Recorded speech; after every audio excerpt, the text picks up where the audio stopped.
খবরদার কেউ একা একা ইফতারি করবেন না। একা ইফতারি করেন নাকি আপনারা? একসাথে। আল্লাহর হাবিব সাল্লাল্লাহু আলাইহি ওয়াসাল্লাম বললেন, কেউ যদি কাউকে ইফতারি খাওয়ায়, যিনি খাওয়ালো উনি রোজা রেখে যেই সওয়াব, খাওয়ানোর কারণে ওই সওয়াব। সাহাবারা বললেন, ইয়া রাসূলুল্লাহ, ইফতারি খাওয়ানোর মতো পয়সা তো আমাদের নাই। আল্লাহর হাবিব সাল্লাল্লাহু আলাইহি ওয়াসাল্লাম বললেন, ওয়ালাউ বিশারবাতিমা, যদি এক ঢোক পানি দিয়েও ইফতারি খাওয়া তবেও এই সওয়াব পাওয়া যাবে। ওয়ালাউ বিআযকা চিলাবান, এক ঢোক দুধ দিয়ে খাওয়ালো। ওয়ালাউ বিতামরা, একটা খেজুর দিয়ে ইফতারি করালো এই সওয়াব। সুবহানাল্লাহ পড়েন। দুই ভাই ইফতারি করতে বসছেন, আপনার প্লেট থেকে একটা পেঁয়াজু আপনার ভাইয়ের প্লেটে দিলেন, আপনার ভাই একটা খেজুর আপনার প্লেটে দিল, দুইজনের ইফতারি খাওয়ানোর সওয়াব হয়ে গেছে। সুবহানাল্লাহ কইতে পারলেন না? পারবেন সবাই? একসাথে খাবেন না আলাদা?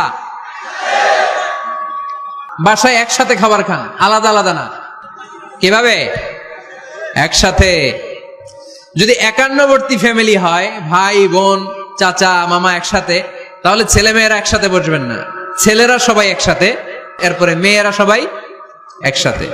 আর যদি নিজের ফ্যামিলি, স্বামী স্ত্রী ছেলে মেয়ে, তাহলে সবাই মিলে একসাথে খাবেন। খাবেন কোন হাতে? বাম হাতে নাকি? আওয়াজ করে কোন হাতে? আল্লাহর হাবিব বলেছেন, লা তাকুলু বিশিমাল, বা হাতে খেও না, ফা ইন্না শাইতানা ইয়াকুলু বিশিমাল, কারণ শয়তান খায় বা হাতে। আমরা খাই কোন হাতে? ডান হাতে। খাওয়ার শুরুতে কি পড়বো? খাওয়ার পরে কি পড়বো? মনে থাকবে?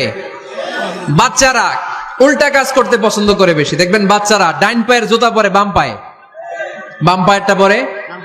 আমার মেয়ে সব সময় এটা করবে।